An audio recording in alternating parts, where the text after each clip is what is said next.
ඔබ workers ලව payslip වලට මෙන්න මේ form එක ආධාරයෙන් arrange කරාට පස්සේ අපිට පුළුවන් holiday pay ගණනය කර යුතු මාසයක් නම් ඒ මාසෙදී holiday pay ගණනය කරන්න. holiday pay ගණනය කිරීමට අපි අවසාන මාසය holiday pay ගෙවන මාසයත් පාවිච්චි කරන නිසා මේ arrange කිරීම කරාට පස්සේ තමයි holiday pay ගෙවීමට අදාළ form එකට යා යුත්තේ. මේ සඳහා ඔබ enter detail යට තියෙන calculate or update holiday pay කියන අවස්ථාව තෝරා ගන්න ඕනේ. ඊට පස්සේ මේ holiday pay ගෙවන්න යොදා ගන්න කාලපරාසය අපි මෙතනින් තෝරන්න ඕනේ.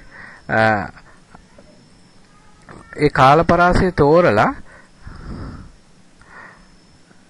ඊට පස්සේ මට අවශ්‍ය නම් පුළුවන් active auto calculate කියන අවස්ථාව තෝරලා auto calculate holiday pay කියන අවස්ථාව select කරාම automatically පද්ධතිය තුල holiday pay ලැබිය යුතු සියලුම පුද්ගලයන්ට ඔවුන්ට අනුරූප දත්තවලට අනුරූපව holiday pay automatically calculate වීමක් සිදු වෙනවා. ඒ කියන්නේ ඔවුන්ගේ gender එක සලකනවා, ඔවුන් මේ වෙනකොට payment attendance, ඒ වගේ previous holiday pay days, casual leaves ගන්න, total pay for EPF. ඒ කියන්නේ EPF ගෙවීමට භාවිතා කර මුදලේ වටිනාකම total ඒ කියන්නේ මුළු අවුරුදු ඒ අදාළ කාලපරාසය තුළම ඒව ඔක්කොම automatically ඇවිල්ලා මෙන්න මේ calculation එක සිද්ධ වෙලා මෙන්න මේ ස්ථානයට උට අදාළ holiday pay එක ලැබෙනවා. automatically මේක පද්ධතියට ඇතුළත් වෙනවා.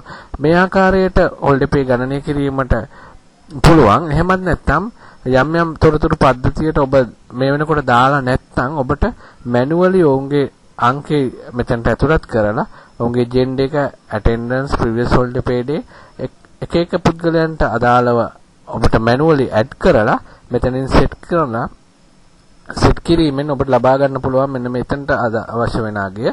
ඊට පස්සේ අවශ්‍ය නම් මේ manually calculate holiday pay day කියන බටන් එක ආධාරයෙන් එක පුද්ගලයාගේ holiday pay අපිට වෙනම calculate කරන්න පුළුවන්.